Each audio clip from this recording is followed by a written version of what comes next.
Hello and welcome to the Sunday Preview Rundown. As expected for this week, we've got the release of the World Eaters Codex, and what's that? No, it's Codex Death Guard with a steel chair. with a steel sword from that new model. Yeah, with a very gross steel chair, honestly. Yeah, we kind of guessed that World Eaters was going to be this week. There was some speculation on it. Death Guard was not on my list today, though. No, I didn't think that it would be like, okay, World Eaters box just came out, so yeah, wait a little bit, then you get the Codex, and oh no, here's another card too. Blah, blah, blah. Like, they're really trying to throw these out, aren't they? Yeah, I was just like scrolling down, expecting Thousand Suns to be here too.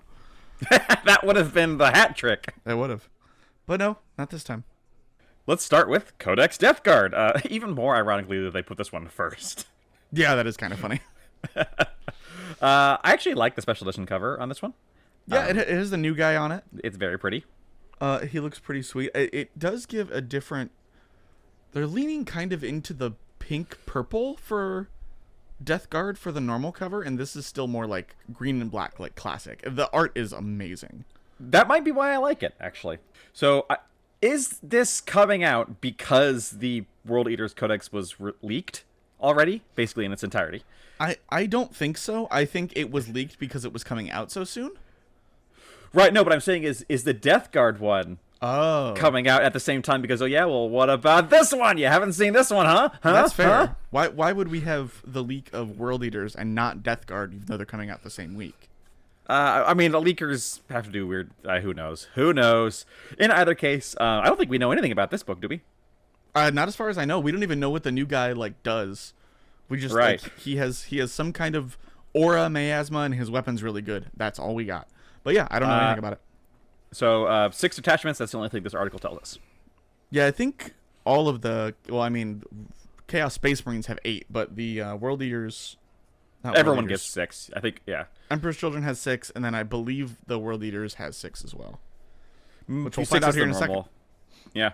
And, of course, you can get the Collector's Edition, which, in addition to everything else, has these really cool, nice cards. So, we did find out when the Emperor's Children one went live how much these cost. Did you see that, Josh? No, I didn't. $250. Ah, yeah, okay. So, for the Uber Collector. Yeah.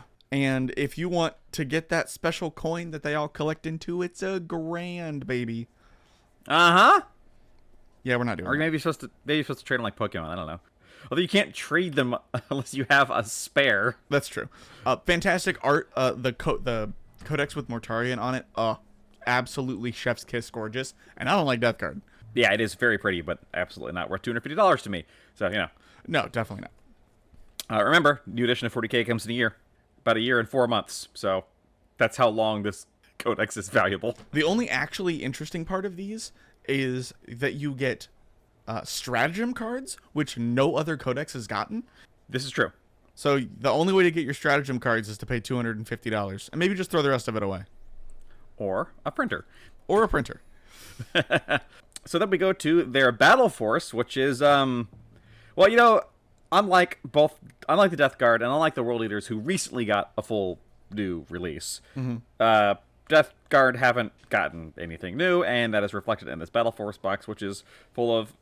These models hold up, because they're all from the 8th edition release. Yes. But they are, nothing here is new and exciting. You've got a Lord of Poxes. You have the literal new guy. But Yes. other than that, everything is from 8th edition. Yes. You get the Lord of Poxes, who's the only new guy, and then everything else is you get the 5 Light Lord Terminators, you get the Plague Marines, you get a Malefic Light Hauler, and a Bloat Drone, and a Plague Burst Crawler. The classics, really. Yes, I actually like this box a lot because you can buy 2. I always look at Battle Forces in how good they are in multiples. You can buy 2 and be pretty okay. Because I would never look at a $210 box and ask how good it is if I'm buying 2 of them. You know what? That's fair. That being said, I think this, even if you're not buying 2 of them, this is a good starter to a Death Guard army. Yes, I agree. It's just got a little bit of everything.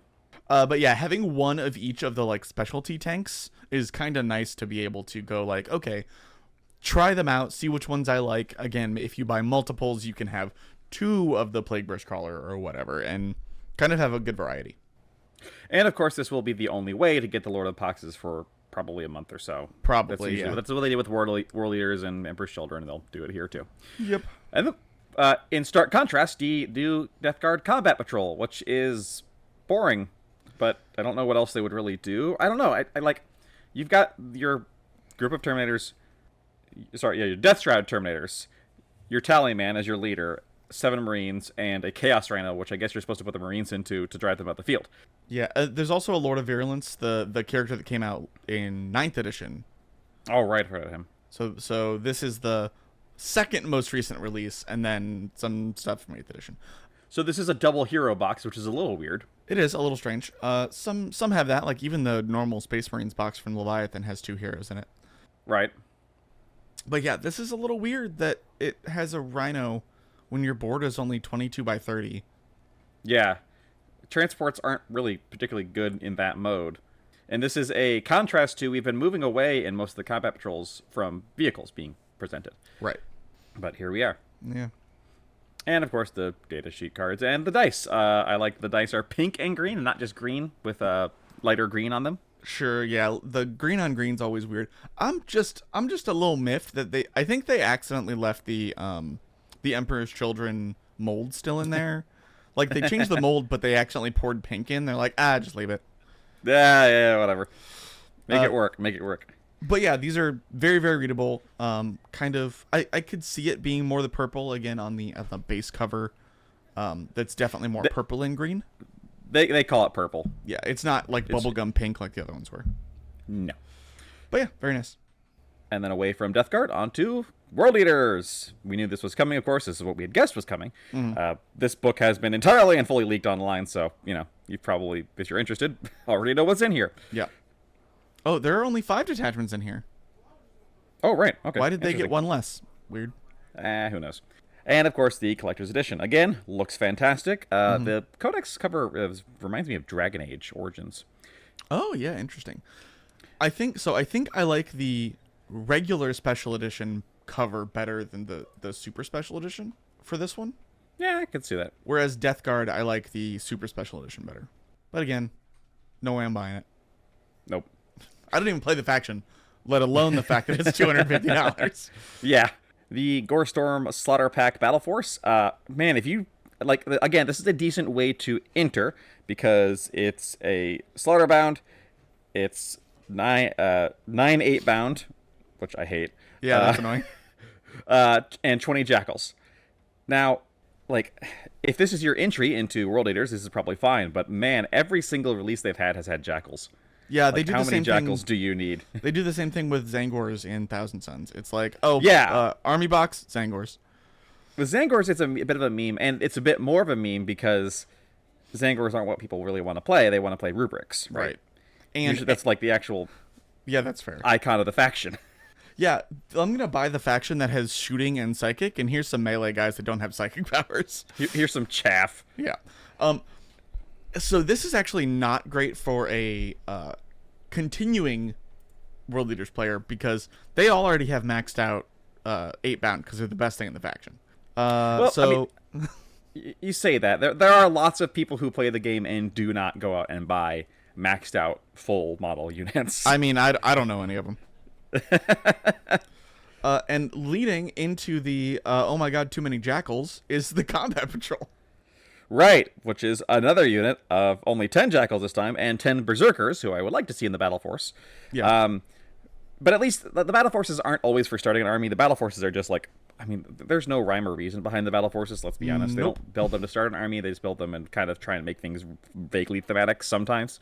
This one is definitely trying to get you started in World Eaters because it's got 10 Jackals, 10 Berserkers, and a Demon Prince. And a Master of Executions. Yeah, you know how we said that they're like kind of leaning away from putting vehicles? This isn't a vehicle. He's never going to die, but he's not a vehicle. Well, we don't know what his combat patrol rules are. Or I guess we do if you saw the leaked codex. I didn't. No, I didn't look. He might not have the never gonna die stuff, right? That's true. They could change the rules. I mean, he might still have a 2-up, 4-up, toughness 10, 10 wounds. I don't know. I'm just saying I'm a little jealous there's a Demon Prince in the World Eaters Combat Patrol. Yeah, I mean, if I cared at all about playing Combat Patrol, I might be. Fair. And also a Master of Executions. Yes. And then, of course, you get the datasheet cards and the dice. Again, dice are nice and readable. The kind of translucent gem red with nice white ink. Yeah, I like that. It's kind of leans because the 30K world leaders were bone colored, right? Yes. So yeah, I think they're kind of a bone and blue, white and blue. White and blue. Okay. But yeah, the bone. It's not bone. It's just white and blue. Okay. No, it's Death Guard that's bone colored. Yes, the old school Death Guard. So yeah, I like these. These are cool. And then the Combat Patrol Emperor's Children, which is a unit of either tormentors or infractors. A unit of 2 units of flawless blades, and of course a Lord Exultant. A little bit of overlap with the army box, but the army box isn't around forever. This is great. It's interesting that it comes with 2 units of flawless blades. I ain't upset about it. Yeah. Yeah, I'm probably gonna have to pick this up because I need like more of all of this. And then that's it. Nothing really in the upcoming preview for models or anything like that, except that there is a balance update for 40K coming and Kill Team. And some other things. Yeah. One thing worth noting from last Sunday's preview is that all the Necromunda stuff we talked about was delayed. None of it actually went up for order. It just said unavoidably delayed in the United States and Canada. Oh, I missed that. Yep, none of it actually went up for order. It didn't say when it will be coming up for order. So sorry, this says quarterly balance update for Warhammer 40K Kill Team. This is not 40K, Kill Team. This is just for Kill Team. Maybe they should call it something different. Maybe they could have just put Kill Team. Anyway. So yeah, so we had Emperor's Children release, and then the next week, 2 new Chaos Codexes. Does that mean we're getting Thousand Suns next week? I mean, I doubt that, but they're really trying to pump these out, I guess. Yeah. I mean, I don't know why. They've got a whole year. Well, because, yeah, a whole year. Yeah, right. I don't know. It might be to beat tariffs, maybe. I don't want to say that's the reason. I said maybe. I don't know. I mean, that is something. So for GW specifically, their books are printed in China, whereas all their models are made in UK. Right. So getting their stuff moved and then moved again, pretty rough. Right. Costs money. And then Canada gets all their stuff from the United States, so there's an additional layer of it on that. Or maybe they're just trying to get the books out so people have their books. That's fair. That would be my guess, but the inner workings of Games Workshop, I don't even want to know. Yeah, I mean, this could have been an intern accidentally uploaded it for all we know. But whatever the reason, that's it for this Sunday. We will see you next Sunday with whatever GW tries to release. I'm going to guess not Thousand Suns, but I honestly have no clue. It's Thousand Suns and Space Wolves. Yes, and Cathay. And Cathay. The entirety of what's left of Adepticon and Kill Team. Exactly. All right, we'll see you next Sunday. Bye-bye.